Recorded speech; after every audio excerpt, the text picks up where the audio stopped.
story of Dr. Kildare.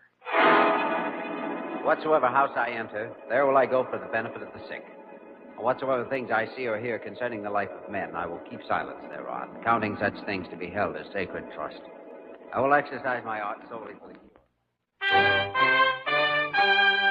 The story of Dr. Kildare, starring Ayres and Lionel Barrymore. Metro-Goldwyn-Mayer brought you those famous motion pictures. Now this exciting, heartwarming series is heard on radio. In just a moment, the story of Dr. Kildare.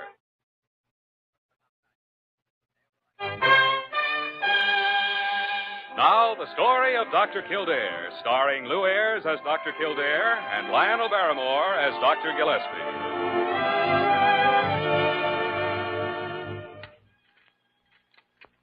Now, let me have a look at your throat, Mr. Carlton. Open your mouth as wide as you can, please. My throat hurts, I told you. I just can't sit still. I feel terrible. All right. All right, you can get up and move around if you want. You've got to do something for me. Dr. Gillespie examined me. I don't see why you have to waste time going over the same thing again. I'm only doing it at Dr. Gillespie's request. Now, just how long ago were you bitten by the dog? 4 days ago. It's hurting worse all the time. I can hardly stand on my leg. Well, you'd better get back into bed. Well, aren't you going to help me? Aren't you going to give me any treatment? You'll be taken care of as soon as I've consulted with Dr. Gillespie. I'll be right back. My mother's in the waiting room. Why can't she come in? She can come in later.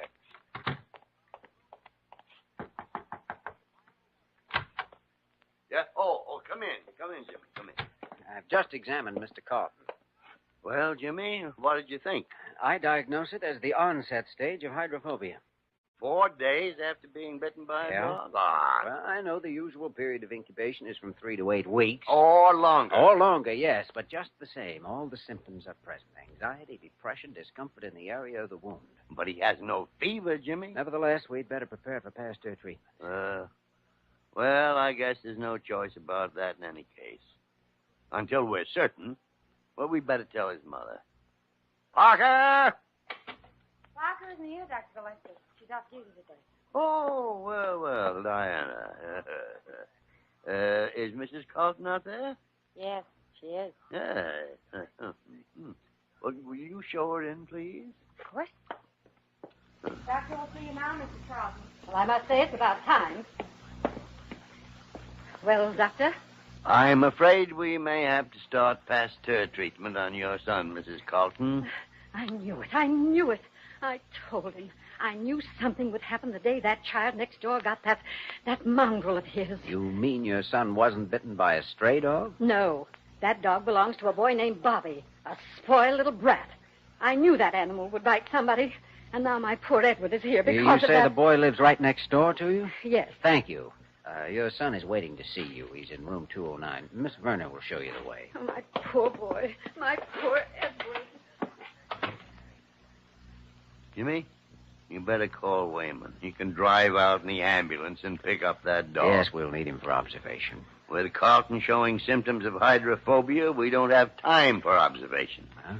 We must have an absolute diagnosis. Well, that means the animal will have to be destroyed so we can make a microscopic examination of the brain. The dog has to die before we can discover whether Carlton's suffering from hydrophobia, as you think, or hysteria, as I think.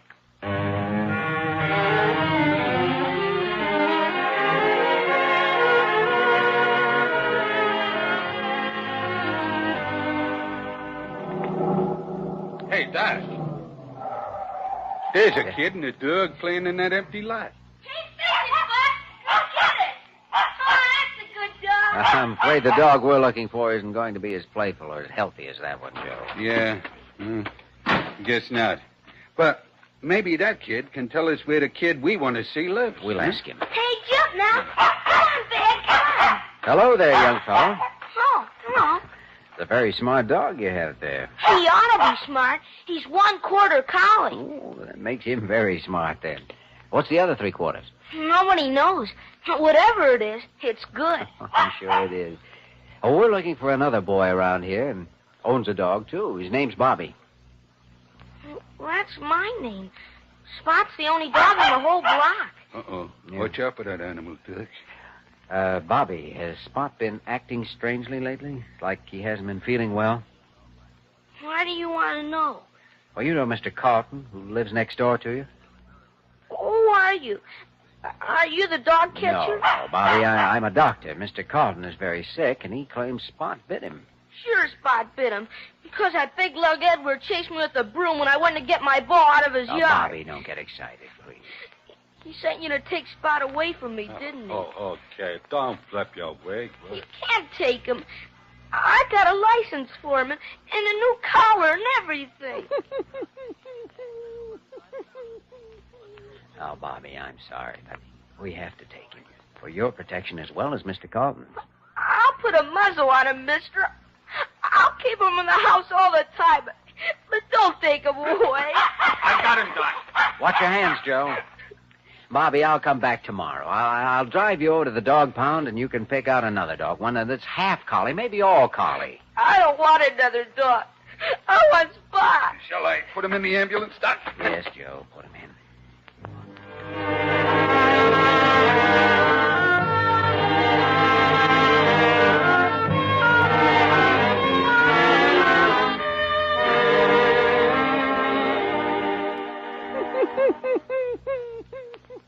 So, that's the ferocious beast you brave hunters stalk through the jungles of Manhattan.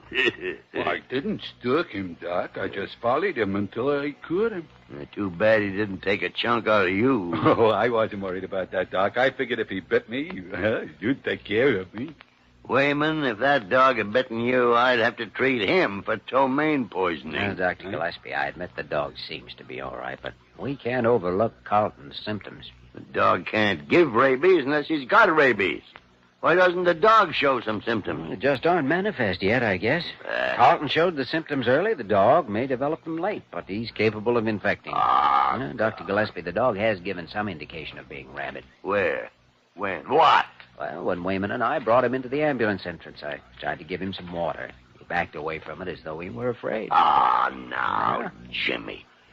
What reaction would you expect from a dog when the dog's been taken away from the master he loves, the boy who feeds him and takes care of him? Well, that's one possibility, of course. I'm telling you that Edward Carlton's suffering from pseudo-hydrophobia, an imaginary ailment brought on by hysteria. Have you ever seen a case of pseudo-hydrophobia before? No, confounded, no, well, I haven't. But you know it isn't exactly rare. Give the animal some consideration. Well, I want to, Dr. Gillespie, but we've got to consider the patient, too. Past her treatment isn't any fun. Oh, neither's being killed. The dog won't enjoy it. Oh, look at the poor thing, licking my hand. I could give Carlton a worse bite than he did. Well, you're right, Jimmy. The patient comes first. Take the dog to the lab, chloroform, and call me when you got the brain ready for examination.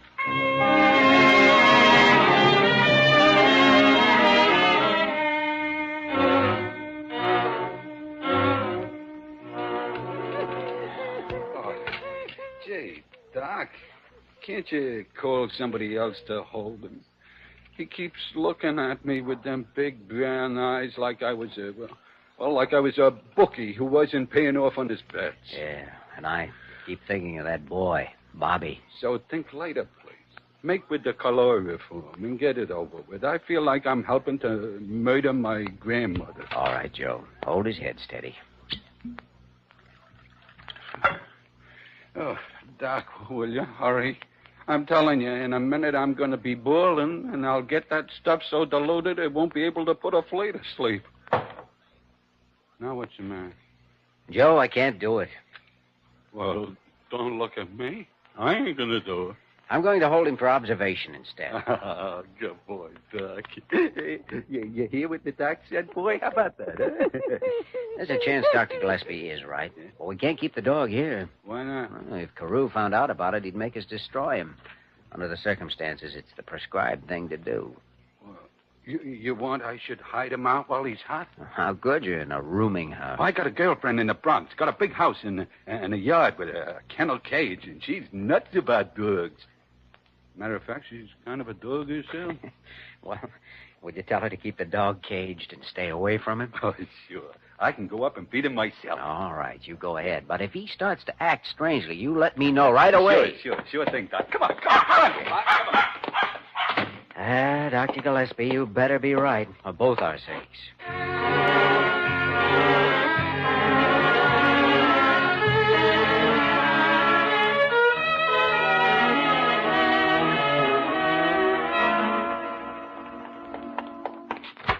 Oh, Jimmy, Hmm? you better come. Well, what is it, Diana? Dr. Gillespie wants you right away. Something wrong? Well, it's Mr. Carlton. He's worse. Oh, I see. He's paralyzed and behaving very strangely. He sounds like he's growling. In here. Jimmy, over here. Come on, over here. Oh, he looks pretty bad. Yeah, I'm afraid you were right, Jimmy. Oh, but it could still be pseudohydrophobia, as you said. Not with these advanced symptoms. The pseudo cases don't go beyond the common symptoms they've heard about. They don't know enough about the disease to simulate the paralysis stage. Okay, we'd better start Pasteur. The moment we finish examining the brain of the dog. Is he ready? Dr. Gillespie, I sent the dog away, alive, with Wayman. You said... Oh, we got to get him back, Jimmy. He's a menace to anybody who gets near him. We've got to get him back here and destroy him.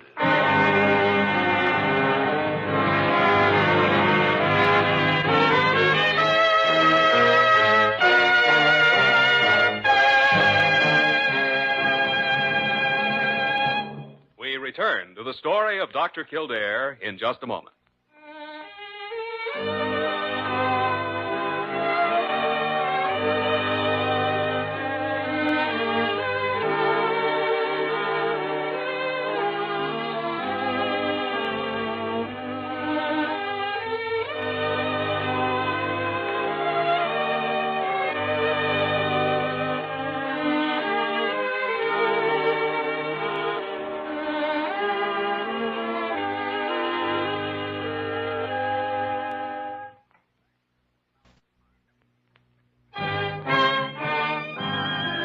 Now we continue with the story of Dr. Kildare, starring Lou Ayres as Dr. Kildare and Lionel Barrymore as Dr. Gillespie.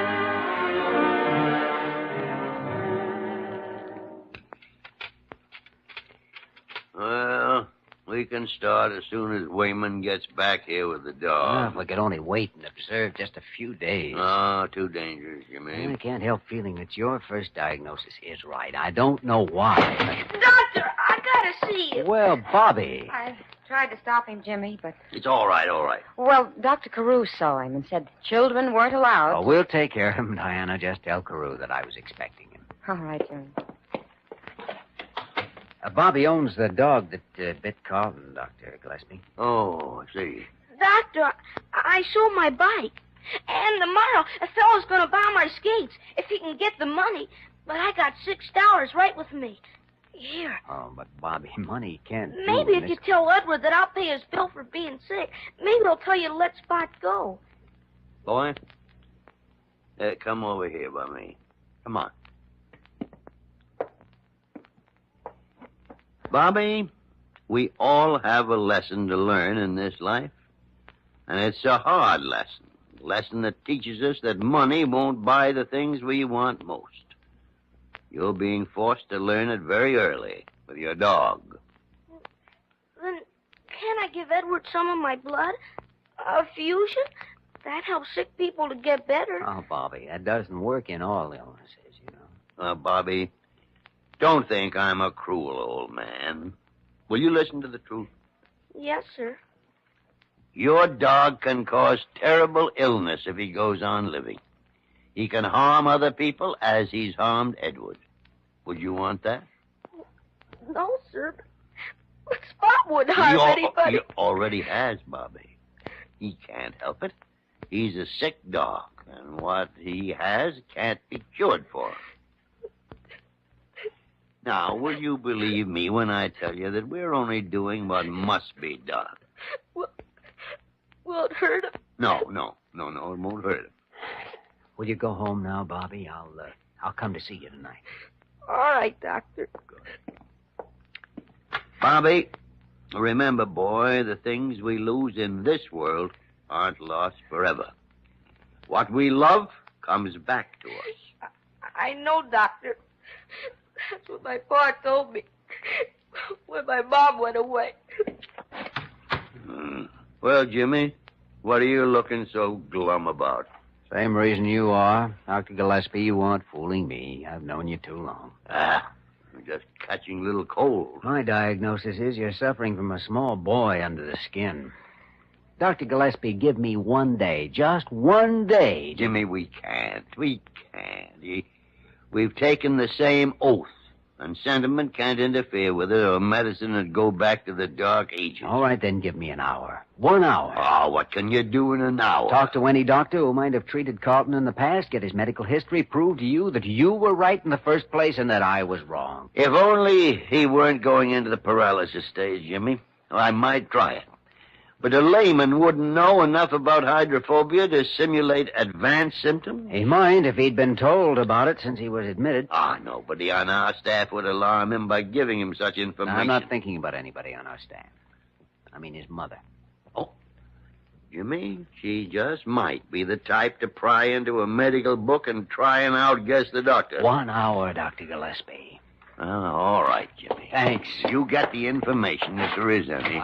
I'll send for Mrs. Carlton. Good. But be back in an hour, or I won't be able to wait.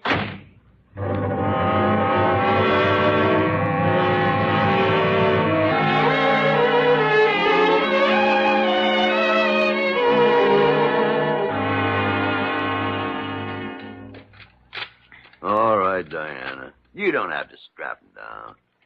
Give me the scalpel. Oh, Dr. Gillespie, can't you? Dr. Gillespie. Jimmy, where have you been? I expected you 20 minutes ago. Oh, Dr. Gillespie, the dog. Have you... No, he's only chloroform. Oh, good. But I was just going to start. Carew has been screaming for the test, and Mrs. Carlton's backed him up. We won't have to make it now. Oh, Jimmy. You mean you got some information? Yes. Edward Carlton has a history of asthma since he was 5 years old. That isn't necessarily psychosomatic, Jimmy. Well, I think it is in this case, and so does the doctor who brought him into the world. A chronic asthmatic is usually born with some evidence of an eczema rash. If the asthma is hereditary. Carlton's asthma is primarily caused by an allergy to dogs, though. Well, that does make a difference. And it didn't start until he was 5 years old. That's right. And I think I know why. So do I. Come on, let's have a talk with Mrs. Carlton.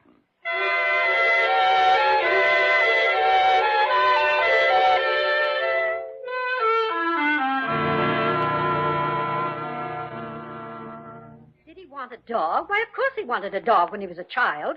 He didn't know any better. You ever let him have a dog? Of course not. I wouldn't have one in the house. Didn't you have a dog when you were a child, Mrs. Carlton? I did not.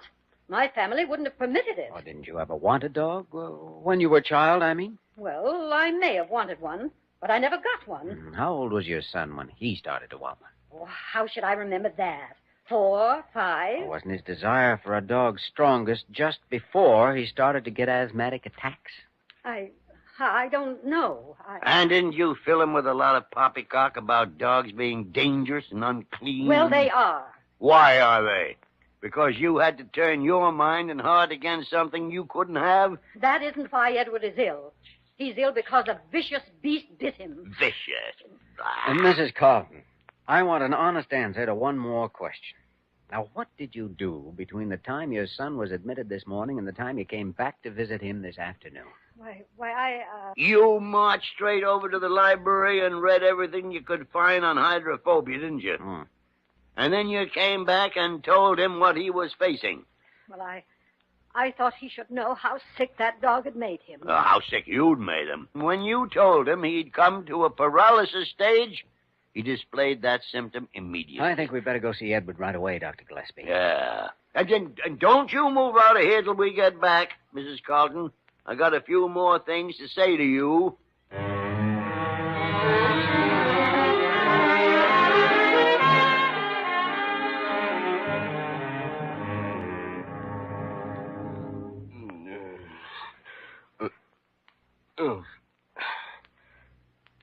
Hello, Doctor. I feel sort of You've been under sedatives for a few hours to quiet your nerves. Have you started the treatments yet? Treatment's all over. How long have I been out? Only a few hours. But it takes from 15 to 21 days for pasteur treatment. My mother told me. Your mother told you too much. You haven't got hydrophobia. I was bitten. You saw the bite. It's right here. Well, for a fellow who was paralyzed a few hours ago, you can sit up pretty quickly and throw those covers back, can't you? Carlton, you need treatment for neurosis, not hydrophobia. Get up out of that bed and get your clothes on. But where am I going? Home, so we can have that bed for somebody who's really sick. You mean you're not going to do anything to help me? Oh, we'll help you all right, sure.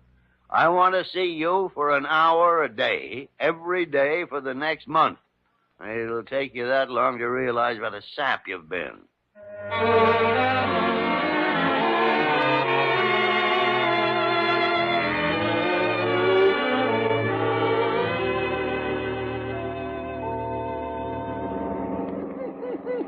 Take it easy, Spot. You'll be home soon. Yeah, and I'll bet you're in for the best dinner any dog ever had. Oh, he won't even think of dinner until he's tried to lick every freckle off of Bobby's face. And that was a mess of freckles if I ever saw one. Oh, look, Jimmy. There's the boy now. Yeah, sitting on the steps of his house with his head in his hand. I bet he hasn't eaten much today either. Doesn't even look up. He will. I'm just going to open the door and let Spot out.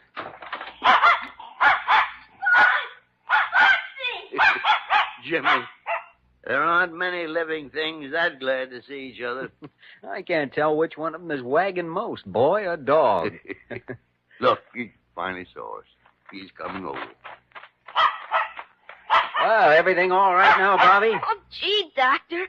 Gee whiz. Can he stay? Well, he can stay if you want him. Oh, I want him all right. Honest, I do. Honest. Do you believe him, Jimmy? Oh, I think he might be telling the truth. Well, I guess you can keep him, Bobby. But we're sending you something you're going to need. It's a new bike, Bobby, to replace the one you sold. A new bike? Yeah. Gee. Well, goodbye, Bobby. Goodbye. Come on, Spot. I got a big bone for you. He didn't seem too happy about the new bike. Oh, he will be later, Jimmy. Not now. All he cares about now is that his dog's home again.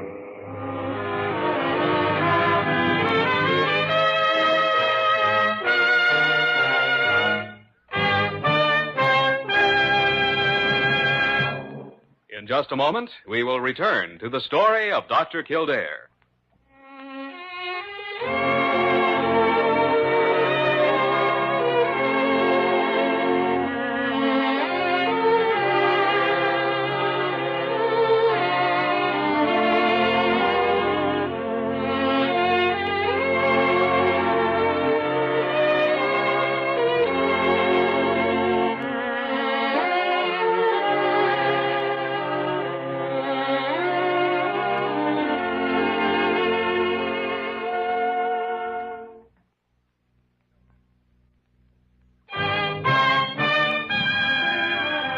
Once again, the story of Dr. Kildare, starring Lou Ayres as Dr. Kildare and Lionel Barrymore as Dr. Gillespie.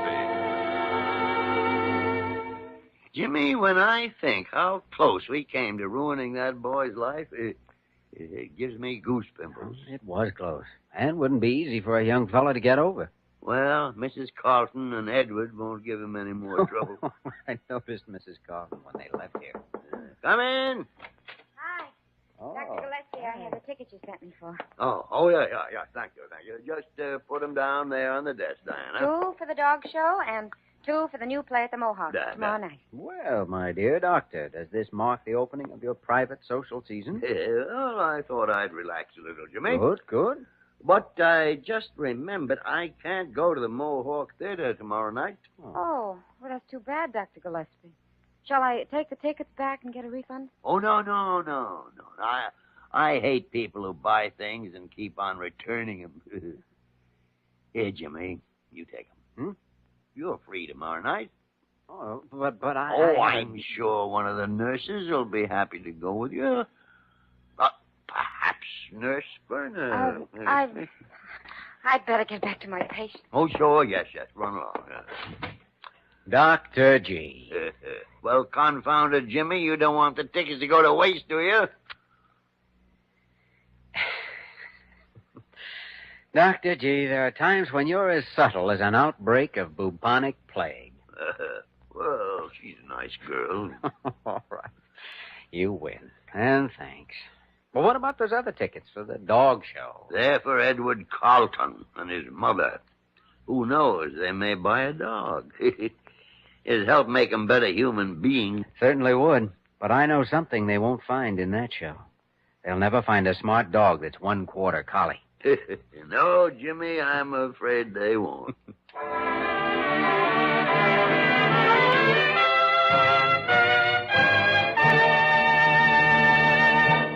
You have just heard the story of Dr. Kildare, starring Lou Ayres and Lionel Barrymore. This program was written by Joel Murcott and directed by Joe Bigelow. Original music was composed and conducted by Walter Schumann. Supporting cast included Georgia Ellis, Ed Max, Isabel Randolph, Jeffrey Silver, Perv Pullen, and Vic Perrin. Dick Joy speaking.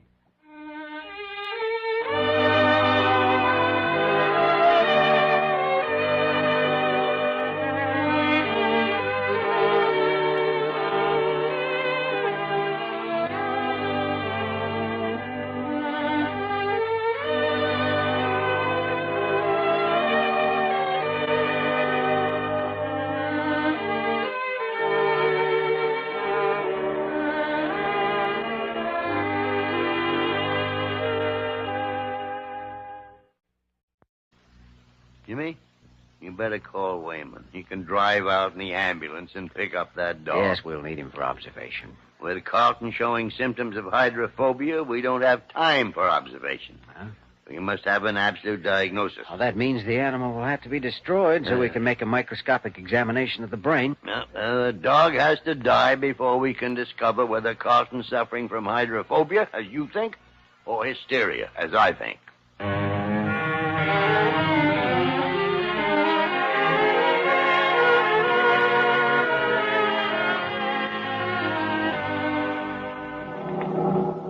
Hey, Doc.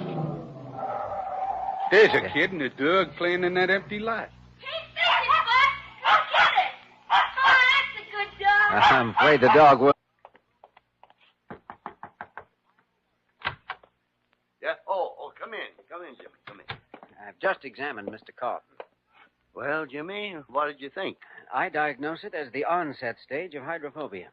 4 days after being bitten by a dog? Well, I know the usual period of incubation is from 3 to 8 weeks. Or longer. Or longer, yes, but just the same, all the symptoms are present. Anxiety, depression, discomfort in the area of the wound. But he has no fever, Jimmy. Nevertheless, we'd better prepare for pasteur treatment. Well, I guess there's no choice about that in any case. Until we're certain, well, we'd better tell his mother. Parker! Parker isn't here, Dr. Gillespie. She's off duty today. Oh, well, Diana. Is Mrs. Carlton out?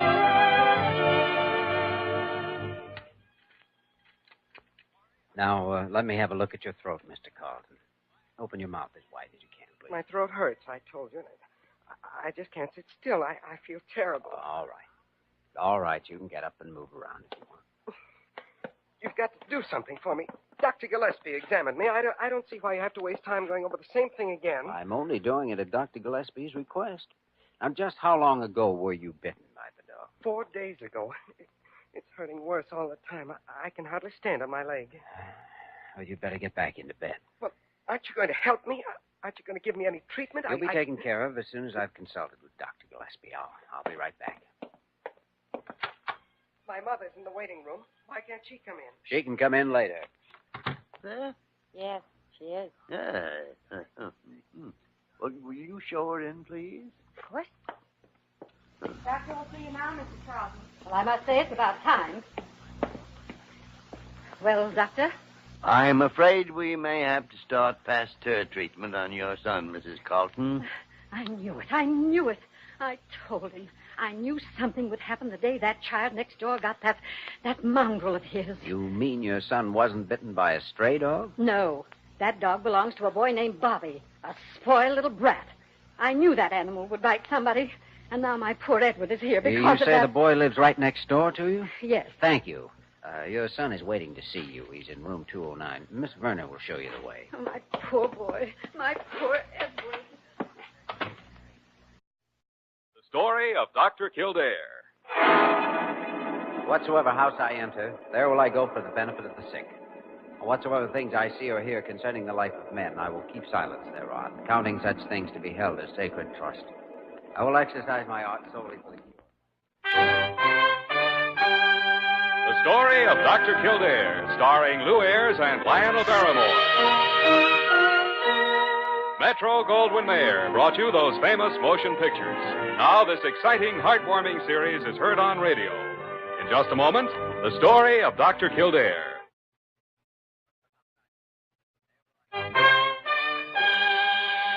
Now, the story of Dr. Kildare, starring Lou Ayres as Dr. Kildare and Lionel Barrymore as Dr. Gillespie.